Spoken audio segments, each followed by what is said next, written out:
She was everywhere, but never fully understood. If you've lived long enough, you know that quiet tension when the world responds to a version of you that feels incomplete, but useful. Her rise came fast, almost too fast to question. The image arrived before the identity had time to form. Studios didn't wait for depth, they chose what worked, what sold, what could be recognized in a single glance from across a theater screen. And once that version took hold, it started doing the talking for her. Not everything was taken, but not everything was hers either. And once an image is set, it rarely belongs to you again. If this speaks to you, take a moment to like and subscribe. She wasn't seen as a person, she was seen as a presence. You don't get to decide how people remember you, especially when your image becomes more valuable than your work. The camera didn't just capture her, it shaped her. Lighting, framing, movement, every choice reinforced a version of her that audiences could instantly recognize, even from the back row of a packed American theater. It wasn't accidental. It was built. And once that image started working, the system leaned into it. Marketing didn't ask who she was becoming, it amplified what already sold. A look, a feeling, a kind of energy that filled the screen before she even spoke. You've probably seen this happen in your own life, just in a different form. You spend years building skills, perspective, depth, and yet people come back to the one thing they first noticed about you. The one thing that was easiest to understand. For her, that meant visibility, constant, undeniable visibility. She was recognized, remembered, talked about. But recognition isn't the same as respect. Being seen everywhere doesn't mean being seen clearly. And over time, that gap widens. The public image becomes sharper, louder, while the person behind it grows quieter, more distant, harder to reach. The industry didn't need her complexity. It needed consistency. It needed the version of her that could be packaged, repeated, and projected onto screens across the country. And the more that version succeeded, the less room there was for anything else. If you've lived long enough, you know this feeling, being known for one thing while carrying much more inside. And the more visible she became, the less control she had. If this resonates with you, stay with me and consider subscribing for more stories like this. Before she had a voice, she already had a role. That moment when opportunity comes, but it already defines who you're allowed to be. It happens faster than most people realize. One door opens, and before you can fully step through it, expectations are already waiting on the other side. For her, early success didn't just introduce her to the industry, it introduced the industry to a version of her it could quickly understand, categorize, and use. There wasn't much time for exploration. No long runway to experiment, to fail quietly, to grow into something more complex. The system didn't operate that way. It recognized what worked and moved quickly to reinforce it. Decisions were made in boardrooms and behind cameras, not over years of artistic development. The question wasn't who she could become, it was what she already represented. And once that answer proved profitable, it became the only answer that mattered. If you've built a career over decades, you know how powerful first impressions can be. Not the kind you make in a single meeting, but the kind that define your role in an entire system. You show capability in one area, and suddenly that's where you're placed, again and again. Opportunities start to look less like open doors and more like narrow pathways. You're moving forward, but not necessarily in a direction you chose. For her, that early breakthrough wasn't just a beginning. It was a framework. A structure that shaped how she would be seen, cast, and remembered. And the longer it held, the harder it became to step outside of it. Because what defines you early tends to follow you longer than success itself. If this connects with your experience, stay with me and feel free to subscribe for more reflections like this. She was successful, but not in control of what that success meant. If you've spent decades building something, you know how dangerous it is when people start valuing the image more than the person. Because at first, it feels like recognition. Doors open. Opportunities multiply. You're invited into rooms that once felt out of reach. But over time, something shifts. The attention stops being about what you can do and starts being about what you represent. For her, that shift happened quietly.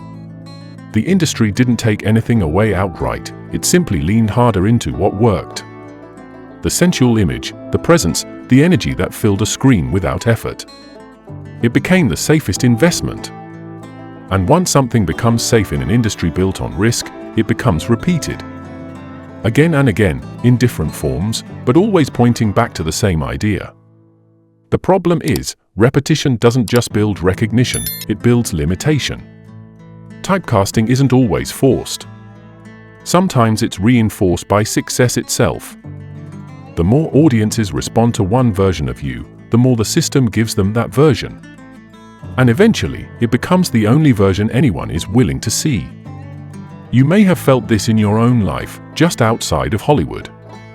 You build a reputation for being reliable, or strong, or agreeable, and before long, that becomes the only role people expect you to play. Even when you've changed. Even when you've grown. The expectation lingers because it's easier for others to hold on to who you were than to adjust to who you've become. For her, visibility kept increasing. She was seen, remembered, discussed. But visibility and respect don't always grow together. In fact, sometimes they move in opposite directions. The more visible she became as an image, the less space there was to be recognized as something deeper. Fame expanded outward, but autonomy narrowed inward. And that's where the trap begins to close. Not suddenly, but gradually. Each new role that aligns with expectation strengthens the pattern. Each missed opportunity to break away makes the pattern harder to escape. It's not a single decision, it's a structure. One that rewards consistency and quietly discourages change. But this is where her career becomes more complicated. Because she wasn't unaware of it. She understood, on some level, what was happening. The challenge wasn't recognition, it was redefinition. And that's a much harder task. The industry had already decided what she meant. Audiences had already formed their connection. And both tend to resist disruption. So even as she moved forward, there was a tension underneath it all.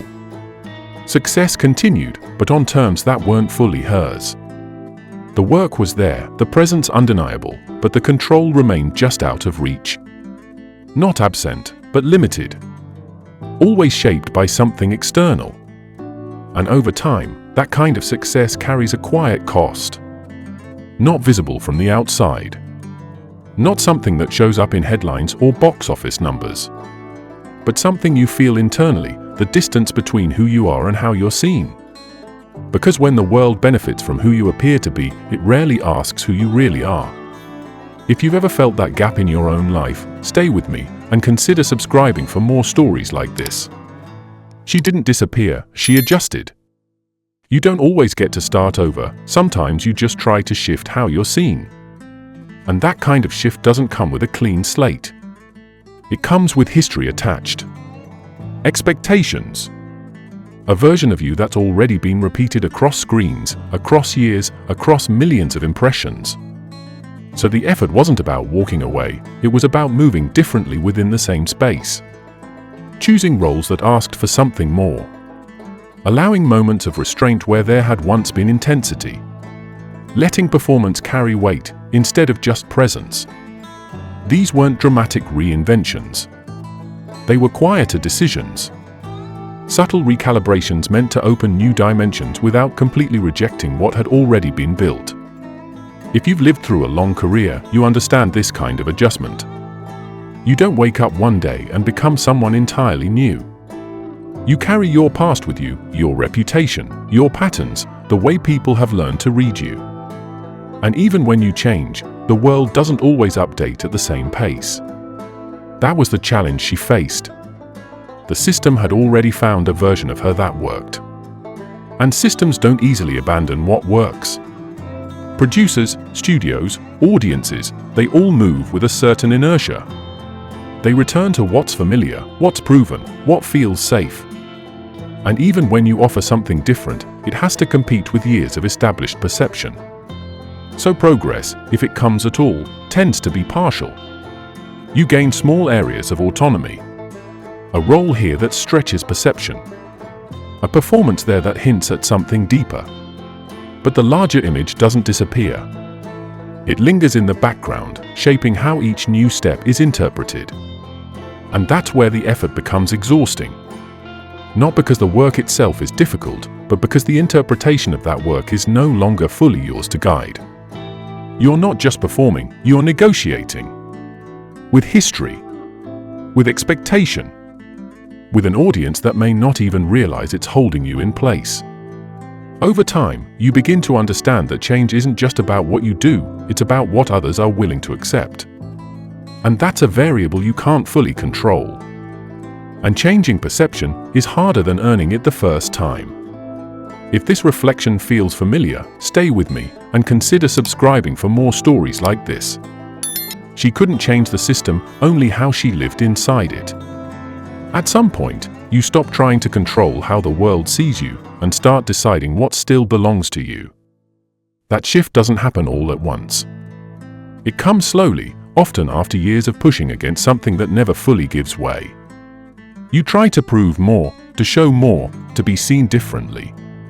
And eventually, you realize the system isn't designed to adjust around you. If you've lived long enough, you understand this moment. Not as defeat, but as clarity. The kind that comes after you've tested every door and felt which ones won't open. And instead of forcing your way through, you begin to step back. Not from your work, not from your presence, but from the need to have it interpreted a certain way. For her, this wasn't about giving up. It was about recalibration. Separating identity from image. Recognizing that what the world chose to see didn't have to define what she chose to keep. The public version of her would always exist, projected, repeated, remembered in ways she couldn't fully control. But behind that, there was still something intact. Something not entirely shaped by expectation. And that's where the emotional weight settles. Because the realization isn't loud. It doesn't come with applause or recognition. It's quieter than that. It's the understanding that some parts of your story will always belong to others, but not all of it. Not the way you carry yourself. Not the choices you continue to make. Not the meaning you assign to your own work. You stop asking to be fully understood. You stop waiting for the world to update its perception. And instead, you begin to live with a different kind of ownership, one that doesn't depend on visibility or approval. Acceptance, in this sense, isn't failure. It's a form of control that operates beneath the surface. Less visible, but more durable. The kind that allows you to keep going without needing to rewrite everything that came before. And if you've ever reached that point in your own life, you know it's not about being seen differently. It's about finally seeing yourself clearly, without negotiation.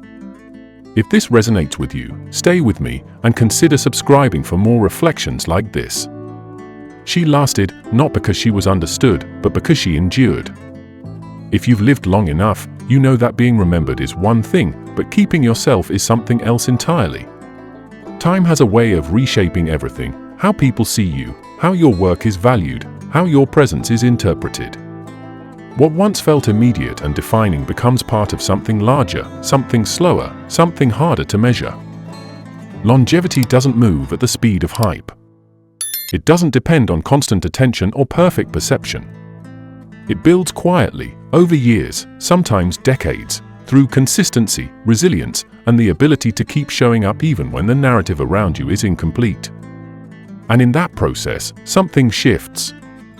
The urgency to be fully understood begins to fade, replaced by a steadier kind of presence. Respect, when it comes, often arrives later than expected. Not as a sudden recognition, but as a gradual reconsideration. People begin to look back differently. They see what they missed, or what they once simplified. But by then, the work has already been done. The endurance has already been tested. And the person behind it has already made their own peace with how much of that recognition truly matters. Because legacy isn't something you get to design in real time. It's shaped by distance, by perspective, by how others choose to remember you long after the moment has passed. You can influence it, but you can't control it. What you can control is what you carry through it. The parts of yourself that remain intact, even as everything else shifts. And maybe that's the quiet lesson here. Not about fame, or image, or even success, but about durability. About continuing forward without needing every part of your story to be corrected or fully seen. About understanding that endurance, in its own way, is a form of authorship. Because in the end, a career isn't just what the world saw in you, it's what you were able to keep, despite it. If this reflection stayed with you, consider subscribing, and I'll see you in the next story.